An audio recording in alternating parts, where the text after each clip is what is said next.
I was hoping, till I figured out my phone won't let me do it, is that I could just add on to the last video I made after I had pushed stop. However, it's not letting me, so I'm going to make these kind of a series of videos.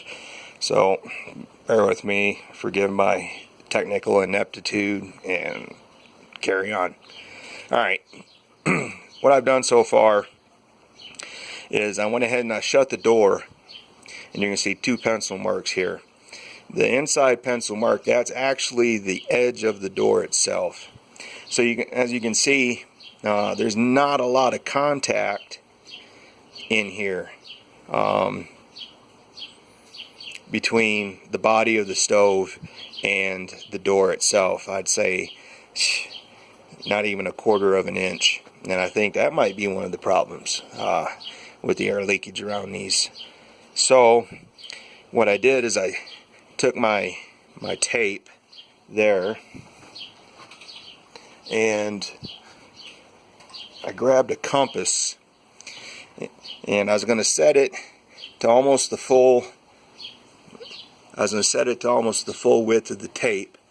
However, if I did that, I've got a bunch of obstacles, such as the door latch here, and definitely the hinges. And you know, the more I'm thinking about it, the more I'm kind of liking the idea of leaving some of this material overlapping so that it kind of folds in when you shut the door, and you know, it'll seal it on this edge right here, between this edge and the edge of the door right here. So that's the plan. It's not going to be nice and pretty.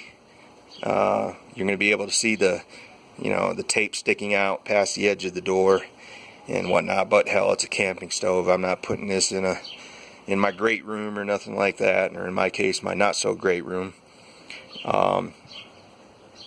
So that's the plan right now.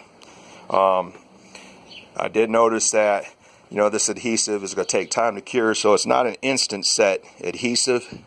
So what I'm going to do is walk the camera over here.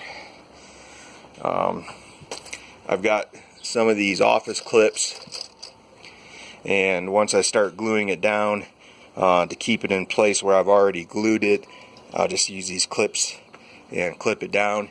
The manufacturer on the bottle of the adhesive, which I have since lost. Oh, nope, there it is over there. Recommends a 12-hour cure time, and then to fire the stove with a low heat to help set the cure, and then increase the heat of the fire gradually over time. And like I stated in the past, I am a little bit concerned about the edge. It shouldn't be so bad, or as bad as this kind of an edge sticking into the flame box, or the fire box. But I think it'll be okay, because most of your fires, this is a 24-inch deep stove, which I really like, because you can put an 18-inch log in there, put it towards the back, you know, and you're still going to have 6 inches of gap between your fire, where your fire actually is, and it's always going to burn hotter in the back and the middle anyway, because that's where the airflow is going towards the exit. So I think it's going to be okay, as long as you don't build a really strong fire right up here in front.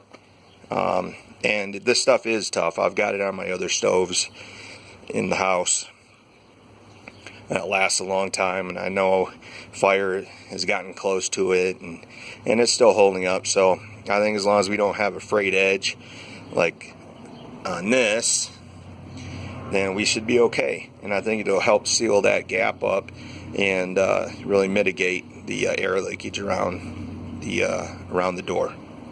Alright, so until part